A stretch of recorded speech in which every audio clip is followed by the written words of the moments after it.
आज हम दाखिल खारिज के बारे में बात करेंगे और क्या है कोर्ट का आदेश ये भी जानेंगे। बहुत तथ्यवाइज बात करेंगे और आप इस पर ध्यान दीजिएगा। कोर्ट का भी आदेश है कि दाखिल खारिज अनिवार्य है। किनका? जिनके पास डीड है और केवाला है, उन्हीं का ज़मीन दाखिल खारिज होगा और उन्हीं का ज़मीन वैध होगा, वैध उन्हीं का होगा। जो लोग गलत तरीके से जमाबंदी में हेर फेर कर खाता खेसरा अपडेट कराकर और दाखिल खारिज अपने नाम पर कराए हैं, वो लोग वैध नहीं हैं। उन लोगों को रिजेक्ट कर दिया जाएगा, रिजेक्शन आएगा। और जो गलती से इधर उधर ब्लॉक में कर्मचारी को, सीओ को इधर उधर मिलाकर ये सब काम किए हैं, वो लोग कभी इस ज़मीन का मालिकाना हक उन्हें नहीं मिलेगा और वो रैयत नहीं कहलाएंगे। रैयत वही होंगे जिनके पास ओरिजिनल डीड होगा और ओरिजिनल बिहार भूमि के एडवांस पर जाकर आप कर सकते हैं, या ई निबंधन वेबसाइट पर जाकर भी आप अपना केवाला निकाल सकते हैं, या आप नज़दीकी अपने ज़िला में जहाँ भी हो आपको आपका डॉक्यूमेंट रखा जाता है, ज़िला में डिस्ट्रिक्ट में रजिस्ट्रीड डॉक्यूमेंट रखा जाता होगा, वहाँ से जाकर आप आवेदन देकर निकाल सकते हैं। क्योंकि वहाँ पर थोड़ा सा आप जान रहे हैं पैसे के लिए बहुत सारा खींचातान होता है। एक डॉक्यूमेंट निकालने के लिए 1500 से 2000 रुपये मांग की जाती है। यही विधान है। गवर्नमेंट उसी चीज़ को ऑनलाइन क्यों नहीं करती है कि लोग अपना ऑनलाइन पेमेंट करके उस चीज़ को ले ले, लेकिन वही पैसा गलत जगह जा रहा है। यही सब दिक्कत है। इसी सब दिक्कत के कारण से आज आम सभी लोग परेशान हैं। तो आइए आपको हम बताते हैं आपके दाखिल खारिज, आपका केवाला और आपके डीड होने के बावजूद भी दाखिल खारिज क्यों नहीं हो रहा है। इसलिए इस बात को ध्यान से देखिएगा। सबसे पहली रीज़न ये है कि आप जो ज़मीन लिए हैं वो जिस रैयत से आप ख़रीदे हैं, शायद वो ज़मीन उनके जमाबंदी में नहीं चढ़ा होगा, ये कारण हो गया। दूसरा रीज़न हो जाता है, अगर ये सही होगा तो आपका प्लॉट में या कोई खाता खेसरा में गड़बड़ी होगा। दूसरा रीज़न। तीसरा रीज़न, आपका सब सही होगा, हो सकता है आपका दाखिल खारिज किसी कारणवश से पहले किए होंगे, वो रिजेक्ट हो गया होगा, निरस्त कर दिया गया होगा और आप फिर दोबारा कर रहे होंगे, नहीं होगा। क्योंकि वो पहला जो किया गया है उसका निष्पादन जहाँ पर आपने म्यूटेशन के लिए आवेदन दिया होगा, वहाँ जाकर वो अपना आप म्यूटेशन वहाँ से पुराना वाला निकाल सकते हैं, या नहीं तो म्यूटेशन स्टेटस ऑनलाइन भी बिहार भूमि पर जाकर आप चेक कर सकते हैं। सेम प्रोसेस बिहार भूमि पर जाकर म्यूटेशन दाखिल खारिज का अपना स्थिति देख सकते हैं। आप इसमें म्यूटेशन का भी आप देख सकते हैं, रहता है, आपको दिखा रहे हैं।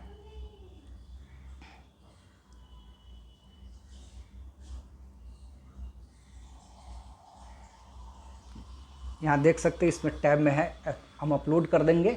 इस साइड में होता है दाखिल खारिज का, इस साइड में आप म्यूटेशन कर सकते हैं। और जमाबंदी देखिए, ये रेड वाला जमाबंदी होता है। सबसे पहले हम जाकर जमाबंदी चेक करेंगे कि उस जो हमने प्लॉट रजिस्ट्री कराया है उसका जमाबंदी उस विक्रेता के पास चढ़ा है कि नहीं, जमाबंदी में वो खाता खेसरा चढ़ा है कि नहीं। जमाबंदी पर जाने के बाद हम उसमें उसका ऑप्शन चुनेंगे और ऑप्शन चुनने के बाद उसमें आता है आपको जिला का ऑप्शन सेलेक्ट करेंगे, अंचल का सेलेक्ट करेंगे, उसके बाद प्रोसीड करेंगे। प्रोसीड करने के बाद आप अपना खाता नंबर से, उसका जमाबंदी नंबर से, प्लॉट नंबर से, जो भी हो उसमें कैप्चा कोड डालकर सर्च करिए। अगर होगा तो आ जाएगा, नहीं होगा तो आपको क्या करना होगा, परिमर्जन कराना होगा।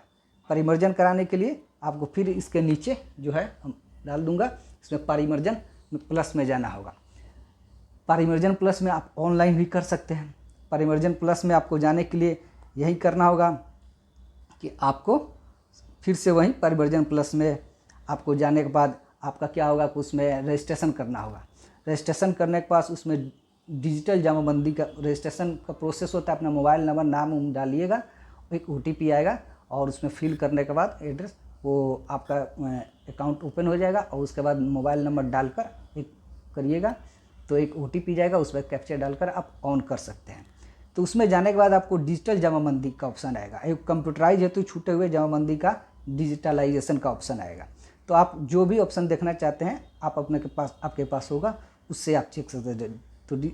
तो डिजिटल जमाबंदी के बारे में देखते हैं। तो वो करने के बाद आपको एक पॉपकॉर्न आएगा, शो करेगा, उस पॉपकॉर्न को ओके कर देना है।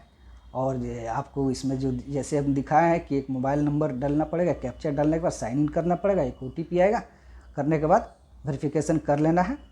और वेरिफिकेशन करने के बाद फिर वो आपको जिस तरह से पहले बिहार भूमि का उसी तरह से खुलेगा, वो पारिमार्जन हेतु आवेदन कर देना है। आवेदन करने के बाद उसमें सेलेक्ट करने के बाद आपको उसमें फिर से पूछेगा कि रेक्टिफिकेशन ओल्ड जमाबंदी कराना है या rectification jamabandi which created after online mutation, माने आपको उसको ऑनलाइन म्यूटेशन बाद में कराना है, म्यूटेशन के बाद में कराना है रेक्टिफिकेशन जमाबंदी करने के।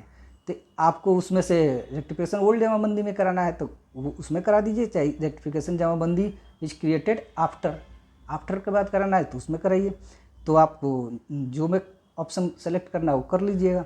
फिर उसमें हम ओल्ड जमाबंदी करते हैं तो जमाबंदी के सुधार के लिए आवेदन आएगा, उसमें जिला अंचल डालकर आपको प्रोसेस करना है। हल्का आएगा, हल्का चुनना है, आपको मौजा चुनना है।